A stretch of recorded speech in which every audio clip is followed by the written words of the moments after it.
या बातमीचे प्रायोजक आहेत हॉटेल बडे पीर। आता मटन व चिकन बिर्याणी फक्त 60 रुपयात।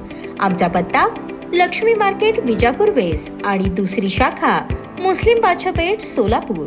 सोलापूर महानगरपालिकेमध्ये 87 नगरसेवक निवडून आलेल्या भारतीय जनता पार्टीने एका अजित पवारांच्या राष्ट्रवादीचा सदस्य सोबत घेऊन युती केली। त्यामुळे शहरात पुन्हा चर्चेला उधाण आले। भाजपने राष्ट्रवादीच्या एकमेव नगरसेवक वैभव हत्तुरी यांना सोबत घेऊन युती केल्याने संख्या 88 झाली आहे। 102 संख्येमागे 10 असे प्रमाण असल्याने भाजपचे 9 स्वीकृत नगरसेवक सभागृहात येतील। MIMचा 1 स्वीकृत सदस्य येईल। MIM 8, शिवसेना 4, काँग्रेस 2, राष्ट्रवादी 1 यांनी जर एकत्रित येऊन युती केली असती तर यांचे 2 स्वीकृत नगरसेवक आले असते असेही बोलले जात आहे। दरम्यान या प्रकरणी सभागृह नेते नरेंद्र काळे यांच्याशी चर्चा केली असता त्यांनी आकडेवारीची माहिती दिली। भाजपच्या 87 नगरसेवकांमध्ये जर संख्याबळ पाहिले तर भाजपचे 8च स्वीकृत नगरसेवक येत होते। त्यामुळे राष्ट्रवादीचे वैभव हत्तुरे यांना सोबत घेतल्याने आता आमच्या संख्याबळानुसार 9 स्वीकृत नगरसेवक येऊ शकतात। शिवसेनेला युती करून सत्तेत येण्याची संधी होती, पण त्यांनी तसा कोणताही प्रयत्न केला नाही। या प्रकरणी अमोल शिंदे यांच्याशी चर्चा केली असता शिवसेना काहीतरी चमत्कार करेल या भीतीपोटी भाजपने राष्ट्रवादीला सोबत घेतले। त्यामुळे डर जरुरी है, काँग्रेस सोबत आघाडी करता आली असती असे विचारले असता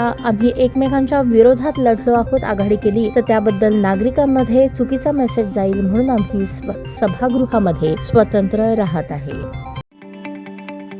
ताज्या बातम्या पाहण्यासाठी प्राईम महाराष्ट्र न्यूज चॅनलला सबस्क्राईब करा।